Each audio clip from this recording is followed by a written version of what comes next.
நேற்று பார்த்திங்கன்னா சண்டே சொல்லிவிட்டு நாங்கள் என்ன பண்ணோம், வீட்டில் நிறைய சாமி படங்கள்லாம் இருந்துச்சு. சரி அதை வந்து பீச்சில் போய் போடலாம் அப்படின்ட்டு. எங்கள் வீட்டு பக்கத்தில் பார்த்திங்கன்னா நியர்பையில் காசிமேடு தான் இருக்குது. சரி போகலாம் அப்படின்னு சொல்லிட்டு போயிட்டு படம் மாலைங்கள்லாம் இருந்துச்சு, அதெல்லாம் கடலில் போட்டுட்டு பசங்க கொஞ்சம் ஜாலியாக விளையாடிட்டே இருந்தாங்க.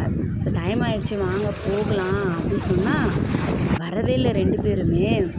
சரி என்னடா பண்ணுறீங்க அப்படின்னு பார்த்தா, வீட்டில் மீன் இருக்குது, அந்த மீனுக்காக சிப்பி எதுனா கிடைக்குமா அப்படின்னு சொல்லிட்டு பார்த்தாங்க. சரி கொஞ்ச நேரம் தான் அப்படின்னு நம்மளும் விட்டதே இல்லைங்க. எங்கெங்கெல்லாம் போக முடியுமோ அங்கெல்லாம் போயிட்டு அக்காவும் தம்பியும் எப்படியோ அவங்களால முடிஞ்ச வரைக்கும் தேடணும்னு இவர் கூட்டிகிட்டு போயிட்டு பாரு என்ன பண்ணுறாங்க பாரு உன்னால் அப்படி சொல்லி அவ்வளோ ஒரு பக்கம் டென்ஷனாக. நானும் வாங்கம்மா போகலாம், வெயில் வேறு வர ஆரம்பிச்சிருச்சான். வர மாதிரி தெரியல. தம்பி எங்கெங்கேயோ போகிறாங்க, அக்கா கிட்டே கையை காமிச்சிட்டு வரேன் அப்படி சொல்லிவிட்டு ஒரு நாள் எங்கெல்லாம் போக முடியுமோ அங்கெல்லாம் போய் தேடினாங்க. எப்படியோ அவங்களால முடிஞ்ச வரைக்கும் சில கலெக்ஷன்லாம் கொண்டு வந்தாங்க. நானும் அதை பார்க்கல எப்படி இருக்குது அப்படின்ட்டு.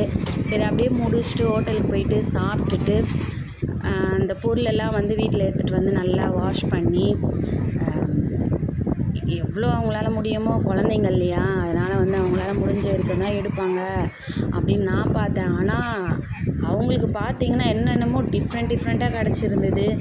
எனக்கே ஆச்சரியமாக இருந்தது, இதெல்லாம் வேறு இருக்குமா அப்படின்ற மாதிரி இருந்துச்சு. பரவாயில்ல, நல்லா கலெக்ஷன் சூப்பராக இருந்துச்சு. நல்லா வாஷ் பண்ணாங்க. அது வாஷ் பண்ணுறது சாதாரணமாக வாஷ் பண்ணாங்களா, எங்கே வந்து ஸ்மெல் வந்துட போகுது அப்படின்னு சொல்லிட்டு சோப்பெல்லாம் போட்டு நல்லா வாஷ் பண்ணி அதை கொஞ்சம் பளபளன்னு ஆக்கி கொண்டு வந்து அதை வந்து மீன் தொட்டிக்கு போடுறேன் அப்படி சொல்லிட்டு மீன் தொட்டியை ஒரு இது பண்ணிவிட்டு மீன் தொட்டியெல்லாம் நல்லா வாஷ் பண்ணி அதை போட்டு டெக்கரேஷன் பண்ணணும், கொஞ்சம் டிஸ்டர்ப் பண்ணாதீங்க அப்படின்னு சொல்லிட்டு நல்லா போட்டாங்க. நீங்களே பாருங்களேன், அந்த மீன் தொட்டியில் அங்கங்கே வச்சு டெக்கரேஷன். இவராக ரொம்ப அந்த கல்லெல்லாம் தூக்கிட்டு வந்து அது மேலே போட்டு, இப்போ அதுக்கு வந்து டிஸ்டர்பன்ஸாக இருக்கான், அதை போட்டு தள்ளி சண்டை போட்டுட்டு என்னென்னமோ பண்ணிகிட்ருக்கான். ஆனால் எனக்கு ரொம்ப பிடிச்சிருந்தது பசங்களோட கலெக்ஷன்.